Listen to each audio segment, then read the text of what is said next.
متشكرين قوي يا جماعه على الوجه الهوام دوت. يا ريت بقى نخش في موضوع الفيزا. 5000 جنيه مش كتير 5. الو، ايه يا عبقرينو؟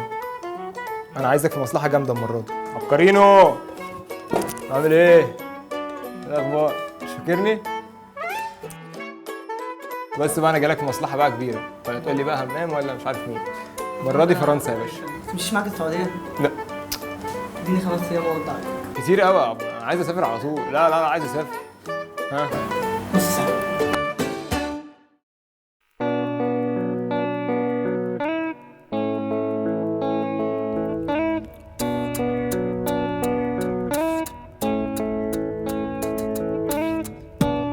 مسافر في بلاد الله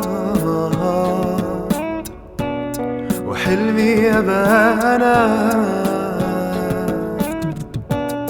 عيشك يا أجمل حياة، مش ليلة بس دي طول السنة.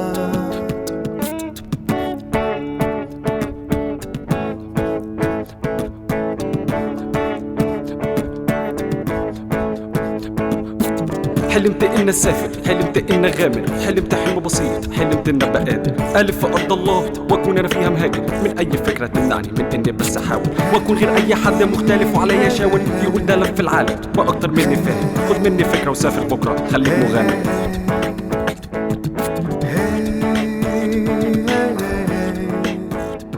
التأشيرة هي أول وأهم مرحلة من مراحل السفر، فلازم تركزوا معايا قوي في الحلقة دي. خلينا نكون متفقين إن الأماكن الوحيدة اللي تقدروا تجيبوا منها الفيزا هي مكتب السفارة أو السفارة ذات نفسها. ومكتب السفارة ده بيكون حلقة وصل ما بين المواطن اللي عايز يطلع التأشيرة وما بين السفارة نفسها عشان يسهل إجراءات استخراج الفيزا. في مصر كذا مكتب، في TLS، وTLS ده بيكون تحتيه انجلترا، فرنسا، سويسرا، اليونان، وفي مكتب VFS وده بيكون تحتيه اسبانيا وايطاليا وكرواتيا وهولندا، وفي فودافون بيكون تحتيه بلجيكا والبرتغال وبولندا والمانيا. فانت قبل ما تعمل الابلكيشن لازم طبعا تكون عارف هي تابعه لاني مكتب من دول، فبتخش على جوجل وبتعمل سيرش على البلد اللي انت عايزها وتعرف هي تبع اني مكتب. تعالوا دلوقتي نشوف نعمل ابلكيشن لفرنسا. فرانس امباسي، هتنزل هتلاقي هنا اهو بيقول لك ان هي TLS، مكتب TLS زي ما اتكلمنا من شويه. هنروح دايسين على اللينك ده. هنا هتخش دوس ابلاي. هنا هتكتب الايميل بتاعك، وهنا بتختار انت من القاهره ولا من اسكندريه. فانا من القاهره فهكتب من القاهره، وهنا اي اجري التيرمز، وبعد كده دوس كرييت. هيبعتوا لك ميل بالكونفirmation زي ده كده بالظبط، وهنا بيقول لك بليز كليك هنا، فهتدوس وتخش على الموقع تاني وتدوس كونتينيو. هتنزل تحت هتلاقي هنا في كرييت ابلكيشن، وهنا انت تقدر تعمل الابلكيشن بتاعتك. بتدوس هنا، اول حاجه بتطلع لك غرض السفر، بتدوس هنا وبتختار تاني حاجه اللي هي توريزم او سياحه، وبتختار على اول حاجه وتدوس كونفيرم. هنمشي واحده واحده على الابلكيشن. هنا بتكتب اسم العيله، تمام زي ما مكتوب في الباسبور بالظبط.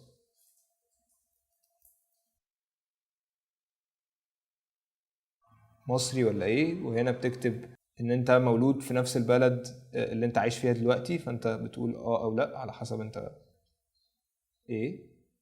وبعد كده بتقول انت متزوج ولا اعزب ولا ايه، وبعد كده بتكتب رقم تليفونك وايميلك، ودول لازم تركز فيهم عشان دول اللي بيتابعوا معاك بيهم. وبعد كده عنوان بيتك. هنا دي بقى المعلومات بتاعت البلد اللي انت مسافرها.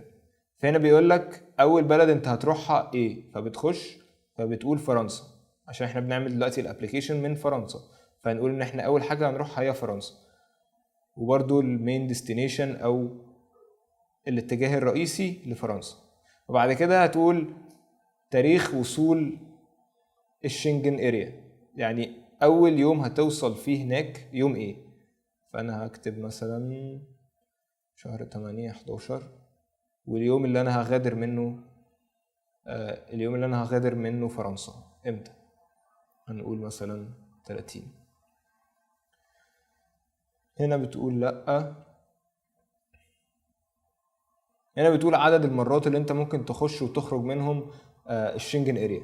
فهنا في مالتيبل يعني كذا مرة، يعني ممكن ترجع هنا القاهرة او ترجع مصر وتروح تاني، ممكن ترجع وتروح لو الفيزا بتاعتك لسه شغالة. انت ناوي تقعد قد ايه؟ فانا ناوي اقعد 20 يوم. انا مش هقعد عند حد، انا هقعد في اوتيل، فمش هنا بتدوس لأ.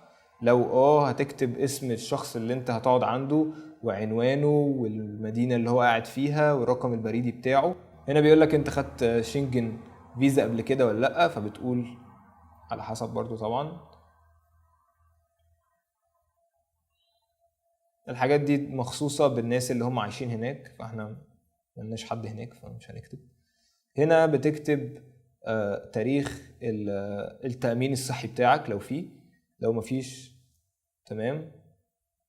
وفي الاخر بتدوس يا اما سيف يا اما دون. سيف لو انت عايز تشوف الابليكيشن تاني وتعدل فيها اي حاجة. لو انت تمام هتدوس دون. تمام. هو بيقولك هنا ان خلاص الابليكيشن سيفد.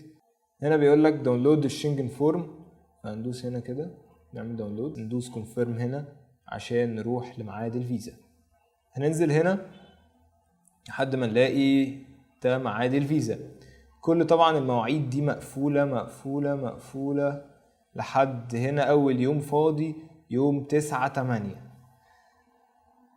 دايما كل ما نختار ميعاد فيزا بدري كل ما يبقى أحسن لنا، عشان نقدر إن احنا يكون عندنا وقت إن احنا نحجز الحجوزات وتكون في السليم، وتكون في وقت كبير قوي إن احنا نحجز ونفكر في البلان بتاعتنا وكل الحاجات دي. فأنت هنا أقرب ميعاد لينا يوم 9/8.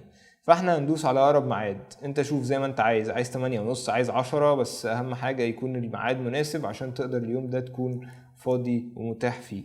فانا بالنسبة لي ما عنديش مشكلة ان انا اصحى بدري، فهدوس الساعة 8:30.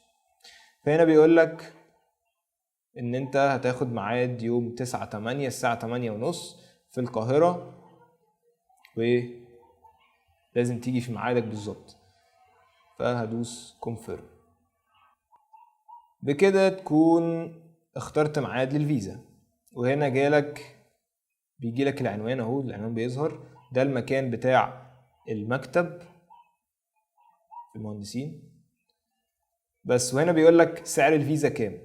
دايما سعر الفيزا بيتراوح من 800 ل 900 جنيه طبعا على حسب اختلاف العملة وعلى حسب البلد اللي انت رايحها.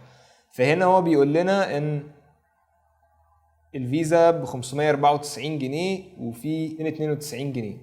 تعالوا نشوف بقى الابليكيشن بتاعتنا اللي هي هنسلمها يوم ميعاد التسليم الاوراق بتاعتنا.